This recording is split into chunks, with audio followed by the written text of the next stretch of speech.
fucking. This should be the start of the video right here. You raging. Not healthy for me. This is how I go back into my rabbit hole. It's not healthy at all. I honestly don't know what you want from me. What I want is a goddamn video. So you like bribed me. I don't know what you're doing with your chair, but you bribed me. I'm trying to make it more with bubble tea. So I'm here for the bubble tea. Yeah, you're like, definitely not here for the bubble tea. I'm this is your house. You live here. Whether there's bubble tea or not, I'll find you here. Okay. Anyways, so I had the pleasure of reviewing these headphones. These are the Audeze GX, which are essentially $8.99 gaming headphones from Odyssey. Okay. And today we're just gonna talk about it. So I had this for about like 2 months, and I'm gonna tell you my experience with it. And right off the bat, it's a real positive one. Like I think just standalone as an audiophile headphone, it's really good. So try these on. Just put them on your head. Okay. Oh, okay. It's light. It's light. It's really light. And it basically adopts their new magnesium chassis. So it's what you see on the Odyssey MX4, the 4Z, and their special edition 24. But here's a catch. So it has the build of all those headphones, but it's only $8.99. That means it's only $100 more than the 2C, but you get the carrying case, you get a boom mic, a cable, the magnesium chassis, and it's the lightest Odyssey available. Okay. It's about 400 grams. Now, is that comfortable or what? Like, that's not bad. Like, you've no. owned the threes before. Yeah. You've owned the X's. So essentially, the driver in here is the Odyssey X diaphragm with the 4Z fluxor magnets, but it's only one-sided.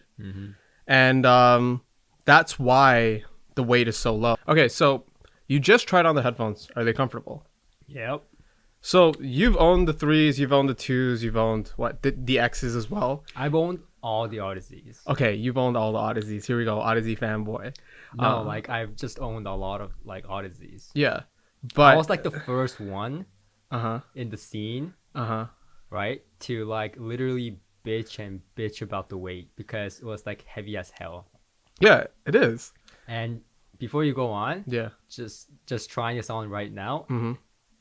I think I'm gonna challenge myself. I'm gonna like try to keep this on until you finish talking. Okay. Because these are open backs, I can still hear you. So I'll try to keep them on. If at any point I feel slightest uncomfortable, I'm gonna take them off and put them here. Okay. You guys will know like the time frame. Yeah. All right, cool. So the GX essentially magnesium chassis from the 4Z, the 24, the MX4. Basically, it's their newer chassis design. And then the reason why they call it the GX is because it has the X diaphragm, basically what you get from the LCD-X, but you get the 4Z magnet structure, but single-sided. You know how there's double-sided magnets and then there's single-sided. That's how they get the weight so low for these. And I think it is the lowest weighing Odyssey to ever come out. And then on top of all that, you get like the boom mic. That's actually, and it comes in this carrying case, which is typical for an Odyssey, except for I think the 2Cs where you have to pay a bit more for them. So they come with their regular cable, and then there's a boom mic attachment that goes on it that makes it, gamer friendly.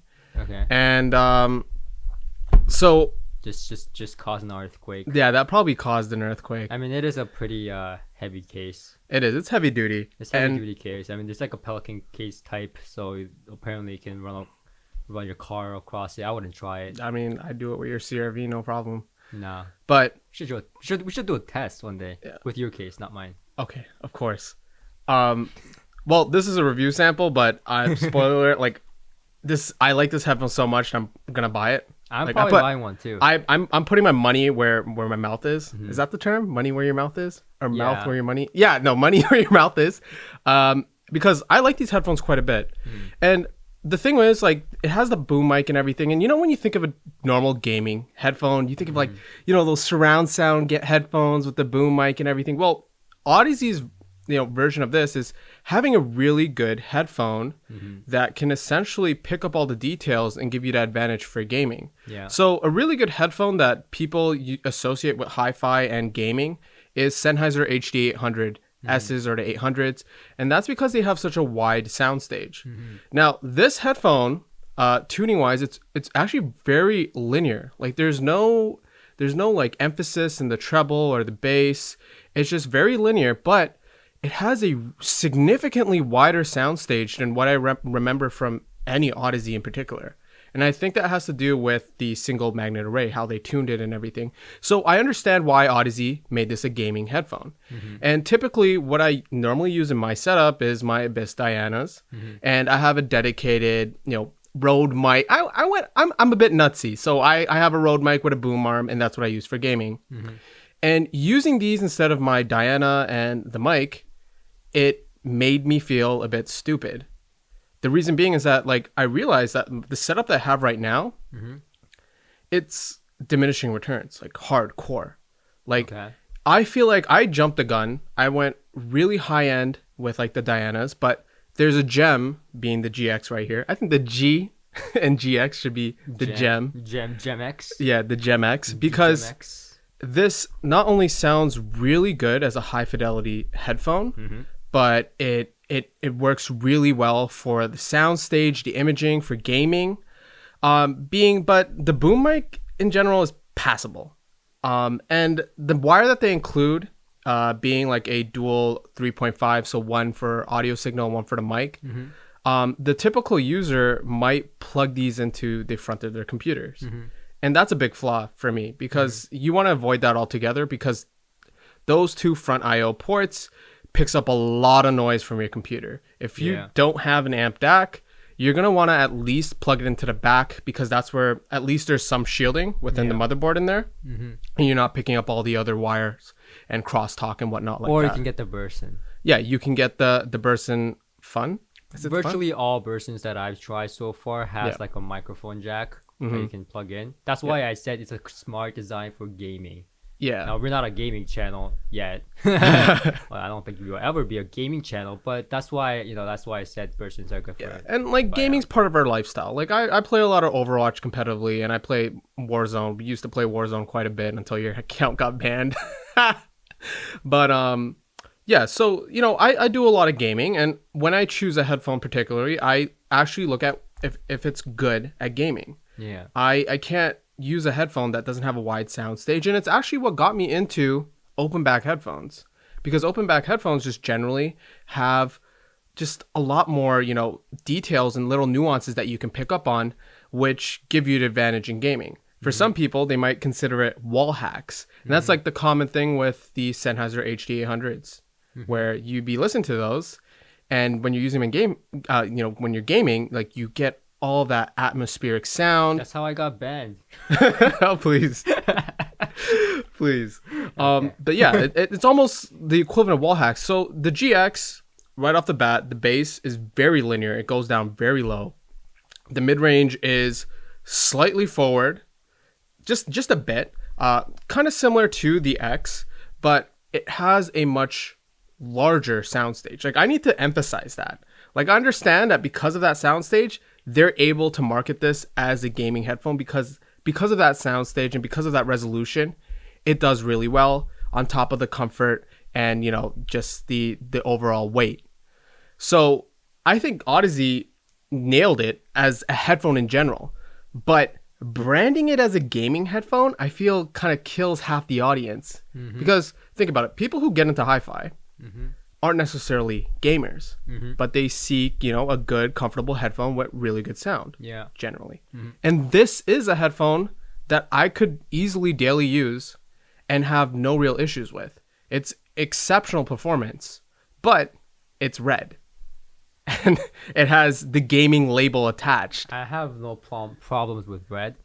Okay, it's not over the top crazy. It's just that the grill is red. Yeah. But because it has that gaming label attached, I find that people might just dismiss it. Because think about it. When you think of gaming headphones, you don't think of them. I get that. That's partially why I haven't even heard it yet. I haven't heard. Yeah, he hasn't. Yet. So you're the one reviewing it, so you've had the time to hear them and stuff like that. I didn't expect much, let alone this. Like I expected the soundstage to be a little bit larger than like normal headphones, but like for me, like this headphone right now is more comfortable than the LCD2, LCD3, like hands down. But I was expecting more like a gaming version of like the 2C or the classic. But no, like, this seems like it's way more comfortable. Like this is like by far the most comfortable Odyssey headphone, and just because of that, I might just buy one. And let me say this. So this is only $100 more than the 2C, the classics. Yeah. And I see no reason in getting the classics unless you're totally in love with that darker sound signature, which wouldn't be good for gaming because you're actually losing some of the details when using that kind of headphone. But seriously, in terms of comfort, the linear response, the overall, just like it's almost close to like a studio monitor, but it's not fatiguing. So like it's slightly a little bit rolled off on the top end compared to something like the HD 800s, but that actually plays into my preference as well because that I like generally easygoing or like less like bright or dark, slightly dark headphones, and that's what these are. So it's very linear except for the top end. It's slightly dark compared to like HD 800s, and for me that is fantastic. And then the build is just really nice. Like there's headphones that cost like 2-3 times, like even considering like the Abyss, right? And a lot of this is done right. It has tilt, it has the adjustability, the comfort band, the weight is nice, and that's what really gets me with this. Now, if there's anything I'm gonna like nitpick about, the mic is okay, and then the pads. Why doesn't Odyssey just like, why did they have to use adhesion, like glue on their pads? That's like every Odyssey though. Yeah, like they need to take that step where either go magnetic, or do some kind of clip mechanism. Yeah, that's my only pet peeve. I fully agree with that. Yeah. But like, I think you have a really good point there, because when I first like saw these headphones, I was like, okay, it's $100 more than the the classic. Yeah. And basically I was like, okay, so they threw in a boom mic in there, changed some colors. Yeah. But so you're saying that because you've heard the classic as well. I prefer this. Own the classic before? When these entered my life, the classics just disappeared. Okay. And the classics were okay headphones. Like they were fine. I had a lot of fun modding them. I even put like carbon fiber grills on it.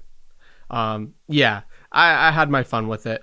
But as soon as I put these on, I actually wanted to try the MX4s after this, because I'm like, okay, like this already sounds really exceptionally well. And I've heard the X's before. I've heard the 3s. I've owned the 2s in the past. These headphones just have insanely good value. And I think for a channel being like the next best thing, this is a headphone that needs to be heard by many more people. And if you're like an enthusiast like me, like I got into headphones and whatnot because I'm an enthusiast with like just computer hardware, and it's like, what's the next step that you can do to have a really nice setup? Good headphones. You know what I think? What? I think this headphone, like Odyssey intentionally made it a gaming headphone. Why? And I don't think it's a waste at all. Why? Because like just from you hearing this, right? When I first got like the Sennheiser headphones or whatever it was for studio use. That was my background. I did studio work. You know? I was never like, I didn't even know audiophile world existed. Okay, I see where you're getting at, because the gaming market is huge. Yeah, exactly. So you try on the headphone, and that's when you get hooked, right? So like the first HD 598, for example, that I tried, it's like, whoa, like it's for studio use, but then like the sound stage and all that stuff, you're just like, yeah, wow. It's incredible. Like you can watch movies on this and be really amazed. Exactly. And then you ask the next question, and the next question is, whoa, if this is this good, then what's yeah, how good is that? The model above. And then that's where you go down the rabbit hole. Yeah. So by you saying that these have a really impressive large soundstage, that just kind of clicked with me in my mind, because like that's what like amazes people. It's like the soundstage for the first time. Yeah, and if you go from like the gaming aspect, like people, gamers just want to get like that competitive edge. They'll get like the sound cards for like the processing or Yeah. whatnot, or for the surround sound. Well, here's the cool nifty thing. You can still get Dolby Atmos for headphones. It's an app on Windows. Yeah. And still get those surround sound effects that games that support it. Yeah. And use it with these headphones as long as your sound card or whatever you have can decode it. Yeah, and just imagine this, right? It's like the same situation I went through as well. Imagine gaming with these, and like you hear like gunshots here and here, like you're like, whoa, what the heck's going on? Yeah. It's like as if you get to be immersed in the experience, and then you're like, okay, but these are too expensive. Let me go back to my old headphone or whatever it is. Let me try something else, and you just not satisfied anymore. Exactly. So that's where you just go down the rabbit hole. It's a trap. It's a trap. Yeah. You know what we should call these headphones? It's like Odyssey trap. That's what it is. Odyssey trap. Legit. It's how Odyssey converts gamers into audiophiles. Because if you're a gamer and you're serious and you're willing to pay the money for this, you're doing yourself a service. Yeah. And you don't. I mean, you don't even have to be serious. You might have like. You're like, oh my god, that looks nice, whatever it is. That's the price point is on the higher side of gaming headphones, but in terms of hi-fi, yeah, they give you so much at that price point. Yeah. 2 cables, the Pelican case, yeah, the really nice construction. Like, what more do you need? exactly. And the fact that it can run off an onboard, output on your computer. My guess is this: Odyssey usually sometimes do this. This is my guess. This is nothing official. Like just knowing Odyssey, what they're gonna do is probably like during the holidays or the upcoming seasons have like a no frills package. Like how they had the studio or creators package. Yeah. Yeah, something like that where they just have like a no frill version of this headphone so that more is available for more gamers. Honestly, that is a very smart move that they should do. If they're not considering. Free tip. I'll throw in one more comparison. So the GL 2000s, we have those, and those are absolutely hyped. Yeah. They're from Chi-Fi. They're what, $600 USD ish. They're from China, not Chi-Fi, but they're considered Chi-Fi. I thought the gold planars were really good value, and I thought it's setting a new bar. Although the review's not out yet, like just initial impressions, I'm pretty impressed. Then I got these, and now that these exist, I've heard these. I've heard the GL 2000s. I can't even recommend the 2000s. Is that good? It's that good. These, at least for me, and everything that you get, it's just that good. Now I want to hear these because like I heard the GL 2000s, and if he's saying that he can't even recommend the GL 2000s, then I want to hear these. Should. It's either he's like ear fried or like no, they're phenomenal, and that's really like all I have to say. It's an excellent hi-fi or good high-end headphone, but it's also a great gaming headphone. It crosses both worlds, and I feel like any really good headphone can be used for gaming. Oh yeah. It's just that the soundstage and the neutral characteristics of this headphone just make it so much better. Yeah. So yeah, that's basically my thoughts on this headphone. Cool. I love it.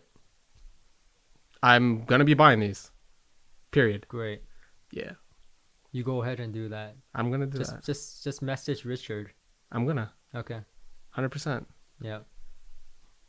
We're good. Are you paying for mine? No. Oh shit.